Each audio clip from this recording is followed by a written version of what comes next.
Hi, how are we all? It is I, the Highway Slut, returning for duty once more. This time, I am doing Paul Rye's challenge with name your 10 favourite films. Even though I don't have a top 10, I've only got a top 5. Sorry, Paul, but that's very uncreative. So, I'm just going to show you my top 5, and then I'm going to show you some DVDs and Blu-rays I am proud of owning. Okay. Number 5, we have Pulp Fiction, one of the greatest films ever. Very creative, like, so much creativity from recycling old shit. Brilliant.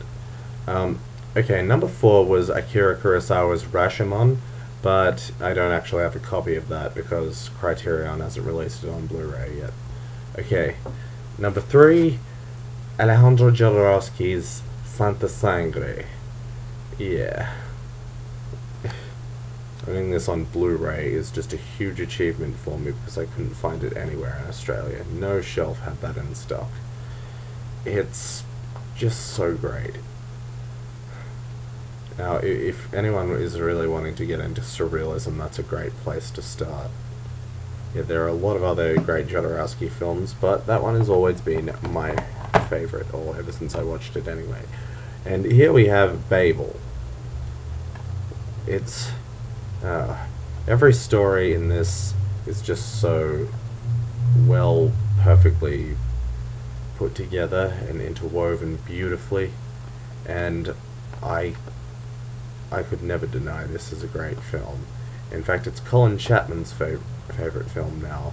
Now you must all respect Colin Chapman if you didn't beforehand. Which, if you didn't beforehand, that's totally understandable, but yeah. Okay. Let the Right One In is my number 1 favorite film. It's the greatest vampire movie ever, even better than Nosferatu, so if you haven't seen it, then stop wasting your fucking time and see it. I'm talking to you, Alexon Phillip. Okay. Now, here are just some DVDs and Blu-rays I'm proud of owning. Like, these for instance, these 2 Jodorowsky films, the Holy Mountain and El Topo. 2 earlier films. They were... Jesus Christ, they're really good. They are so full of images that won't leave your head anytime soon. Like, yes, these scenes do involve violence and nudity, but there's just so much more to it than that. It really resonates with you, and Jodorowsky is just the most awesome person on the planet. Just read the trivia for those, and you will agree with me. Like, go to IMDb, search for those films, and just read all of the trivia. Like, you'll find that Jodorowsky had his life threatened most of the time on the sets of those movies. And the way he got out of his life, his head being blown off at a few different intervals, is just hilarious. In fact, in The Holy Mountain, he was nearly decapitated. I mean, I don't think Steven Spielberg was ever nearly decapitated on the set of anything. Okay, and sometimes you'd actually wonder if he was actually on the set of anything. Okay, now Blade Runner: The Final Cut. This will please Ben Miller and it'll probably please Ben Miller a lot more than my political opinions do, but yeah, and yes, it might please quite a few other people as well. We had to study this in high school, and I loved every minute of it, and I know a lot of people in my class hated it, but screw them, honestly. Yeah, I still love you all, if any of you are watching this, but seriously, if you hated Blade Runner, screw you.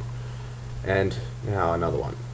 And this is, we're moving on to the DVDs now. I've just exhausted my collection of epic Blu-rays that I can be bothered dragging out for you. Now, this one is on DVD. It's Pan's Labyrinth.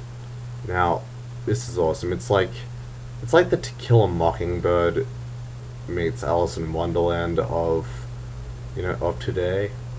And it's also shockingly violent. They just throw it at you completely unexpected, and you're like, whoa, bullet in the head, man. Harsh stuff. Now, okay, yes. And here we have Hard Boiled. an epically poetic action film with Mr. Chow Yun-fat, the coolest actor in the world here, does his famous scene where he slides down the railing, firing 2 guns at once, like you see him doing right there. It's so cool. Like, you know, I love John Woo. He's the kind of guy who stages a shootout in a hospital or a tea house, and, you know, manages to put quite a fair bit of reason into that, as opposed to these heartless, stupid action films that are made today.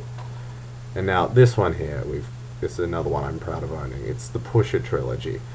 Before Nicholas Winding Refn was making that awesome movie Drive, he was making these series of films: Pusher, Pusher 2 with Blood on My Hands, and Pusher 3, I'm the Angel of Death. And it also has Gamble, which I still haven't seen, but these are just so bitingly real. In the first one, you can just feel the guy's frustration. It's so good. And it's got an this one began the career of that brilliant actor Mads Mikkelsen, who we often see, unfortunately, playing bad guys in movies now, like that really bad Three Musketeers movie I saw recently, directed by Paul W.S. Anderson, who is one of the worst directors in the world. Okay, now here we have Ed Wood, Tim Burton's best film, in my opinion. Okay, it's just a depiction meant to look like a 1950s film, just a depiction of a guy who is unaware that he is such a fucking idiot. He has a guy who is unaware that he is completely talentless and his movies suck, but yeah, you just build so much sympathy towards this guy and all the good things he does while he's making the film, like bringing Bela Lugosi out of his drug addict state. Yes, and another one which is pretty good, but not one of my favorites of all time, it's Infernal Affairs. I just thought I'd bring it out so I could, you know, tell everyone that before The Departed was made, there was this film. Yeah, I know a lot of you like to say, whoa, The Departed has one of the most shocking, most creative, original endings in the world. Actually, it has the same ending as this film, which it is actually a remake of. Yeah, so if you had have seen this film, it wouldn't have been that shocking. It's actually better than The Departed. And it's also a lot shorter and more fast-paced. Now, a lot of people said that there was less character development in that, and I say that's wrong. It moved faster, but there was just as much character development. In fact, I ended up not knowing which one of those characters to root for. I mean, in The Departed, you know, was I meant to feel some sort of liking towards Matt Damon? I thought his character was just a cunt. But, yes. Alright, now, and then we've got this one. Seven Samurai. I know it's not really a polished edition of it or anything, but yeah, I'm just proud that I own this film, because it is so great. Like, I mean, it's the mother of all epics. I mean, the characterization and development of the samurai is just fantastic. And it's an epic story of epicness, and it's just, he put so much work into that. I mean, the actors lived like villages for the entire duration of the filming. Pretty cool, huh? Okay, that's it for my collection. Now, I'm gonna go now and do something that, yeah, I don't know what I'm gonna do. I don't actually have a life. I just sit in front of this webcam and make videos for your amusement. Sayonara, bitches.